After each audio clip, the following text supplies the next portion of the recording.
इसी तरह अगर कोई ये कहता है कि बस मुझे सरकार चाहिए, उसका ये जुमला उस वक्त तक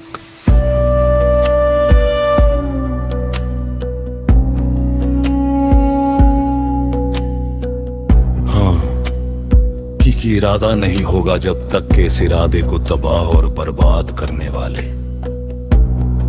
अनासिर तेरे जिस्म में मौजूद है। जब तरजू मुर्शिद की तला और हकीकी इरादा एक तो होता है जबान से मांगना, कारों के शोरूम में जाए। हाँ भाई, ये मैं रोल रे खरीदना चाहता हूँ। ये तो आपने अपनी जुबाने से अपना इरादा बया। अब रख के कली क्या है कि आप इतने पैसे लेकर शोरूम जाए। आप वहां जाके कहें कि भाई मुझे जो है ये रोज खरीदनी है, उसके 2.5 लाख पाउंड की है, वो तो नहीं है हमारे पास। तो फिर वो बेकार हो गई ना बात। किसी ने रसूलुल्लाह सल्लल्लाहु अलैहि वसल्लम से पूछा कि या रसूल अल्लाह, कयामत कब आएगी? आपने फरमाया, तूने कयामत की तैयारी कर ली है। कहता नहीं जा, फिर कयामत की तैयारी कर, बाद में पूछ। इसी तरह अगर कोई ये कहता है कि बस मुझे सरकार चाहिए, उसका ये जुमला उस वक्त तक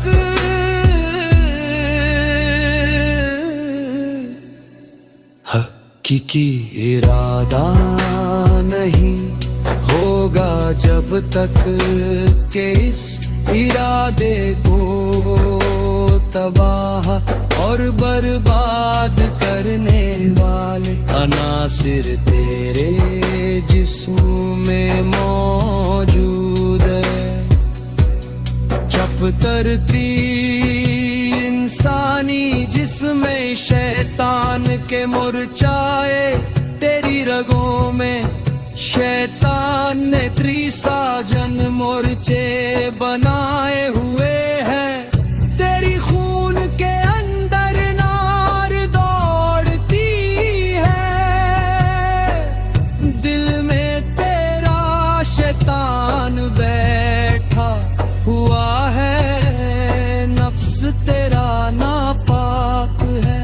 इस ख्वाहिश का इरादा तब करो जब दिल से शैतान को निकाल चूको, जब नस नस में नूर चला जाए, शैतान के मोर्चे खत्म हो जाए बिल्कुल। जब पाक साफ हो जाओ, तैयार हो, उसके बाद कहो कि मैं सरकार को चाहता हूँ। तो फिर जिन्होंने तुमको मिलाना है सरकार से, वो कुछ करेंगे ना। अभी तो पहला मरहला तो ये है ना कि तुम अपने नफ्स को पाक करो, क्योंकि अल्लाह ताला कोई मुकाम कोई मर्तबा।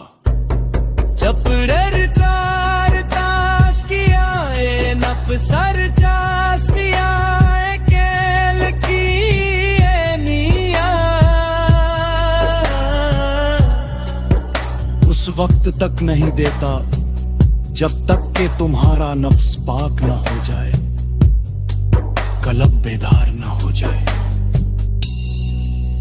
दिल बेदार पैदा करके दिल खाबीदा है। जब तक ना तेरी जर्ब है, कली ना मेरी जर्ब है। अल्लामा साहब ने ये भी फरमाया, दिल बीना भी कर खुदा से तलब, आँख का नूर दिल का नूर नहीं। तो नफ्स के तज में रख जाओ, बेहतरीन तरीका ये है। इस महफिल में रोजाना आओ और मिशन का काम करो, बाकी चपतर फैज, क्या बैठ बगैर किसी को मुर्शिद समझा जा सकता है? अलबत्ता ये जो है गलत फहमी है लोगों को कि अपने तक किसी को भी अपना मुर्शिद समझ ले। ना कोई बैत वगैरह हो, ना जाहिर में कोई मुलाकात हो या बात मुलाकात हो, बगैर बैत के किसी को मुर्शिद तसव्वुर कर ले। क्या कभी ऐसा हुआ है? बगैर निकाह के बोलो इकरार के तुम किसी भी औरत को अपनी बीवी तसव्वुर कर लो। जी मैं तो उसको अपनी बीवी मानता, अबे तो भूतनी के निकाह किया है, शादी की है जो उसको अपनी बीवी मानता है। सही बात है। इसी तरह मुर्शिद का रिश्ते में भी बहथ होती है ना, खौल इकरार होते हैं। ऐसे थोड़ी है जिसको मर्जी आए तुम अपना मुर्शिद मान लो। पाकिस्तान में तो ये आम है, जो बंदा 11वीं शरीफ की दावत पकाता है वो समझता है मैं गौस पाक का मुरीद। कोई जो है वो लाल शाहबाज कलंदर के मजार पे जाता है, 2-4 दफा गया वहां पे।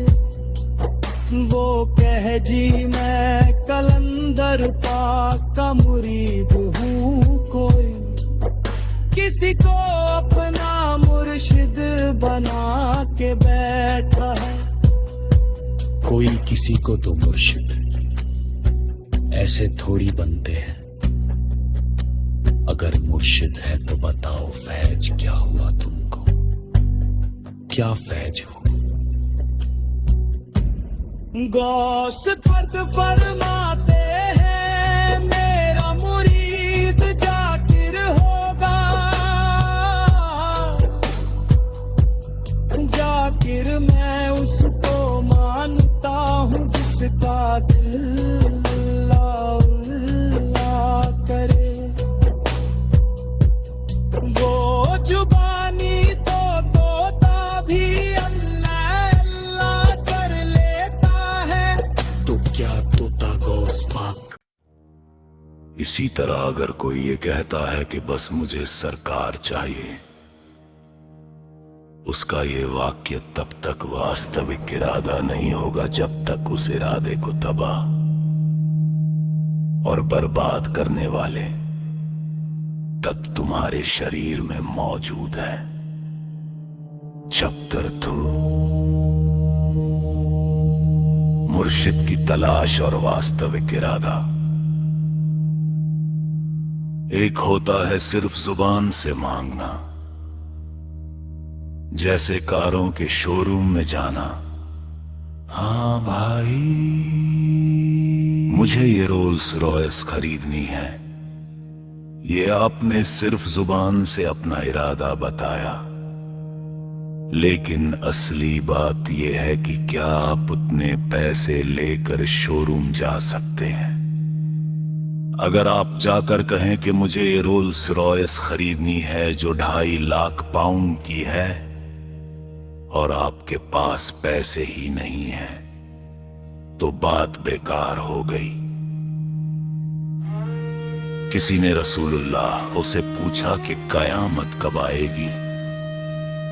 आपने फरमाया, तुमने कयामत की तैयारी क्या कर ली है? उसने कहा नहीं, तो आपने कहा पहले तैयारी करो फिर पूछना।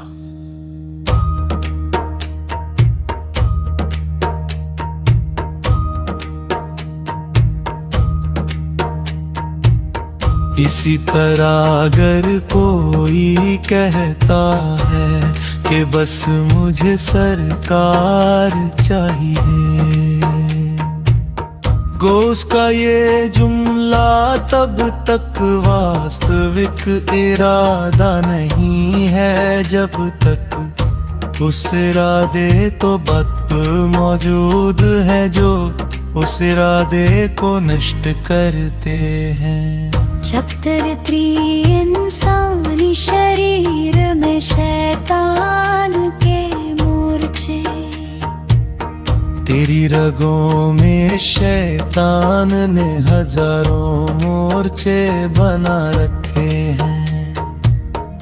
तेरे खून में नफसानी आग दौड़ती है, दिल में शैतान बैठा हुआ है और नफ्स नापाक है। जब तक तुम दिल से शैतान को नहीं निकालते और नस नस में नूर नहीं आ जाता, तब तक ये इरादा सच्चा नहीं हो सकता। जब तुम पूरी तरह पाक हो जाओ तभी कहो कि मुझे सरकार चाहिए। फिर जो तुम्हें सरकार से मिलाने वाले हैं वो अपना काम करेंगे। पहला चरण ये है कि अपने नफ्स को पाक करो, क्योंकि अल्लाह किसी को कोई मकाम तब तक नहीं देता जब तक नफ्स पाक ना हो जाए और दिल जागृत ना हो जाए। छप्तर चोर तजकियाए नफ्स और तसफियाए कल्ब की अहमियत, दिल को जागृत करो क्योंकि दिल सोया हुआ है। अल्लामा ने भी कहा दिल को रोशन कर, खुदा से मांग। आँख का नूर अलग है और दिल का नूर अलग, इसलिए नफ्स की सफाई में लग जाओ। सबसे अच्छा तरीका यही है कि इस महफिल में रोज आओ और मिशन का काम करो, बाकी काम हम पर छोड़ दो। चक्तरफा क्या बिना बैत के किसी को मुर्शिद माना जा सकता है? लोगों में ये गलतफहमी है कि बिना किसी संबंध के किसी को भी अपना मुर्शिद मान लेते हैं। ना कोई बैत ना मुलाकात, फिर भी किसी को मुर्शिद समझ लिया जाता है। क्या कभी ऐसा हुआ है कि बिना निकाह के किसी महिला को अपनी पत्नी मान लो? ये गलत है। रिश्ते के लिए नियम और स्वीकार्यता होती है, इसी तरह मुर्शिद का रिश्ता भी बैत से बनता है।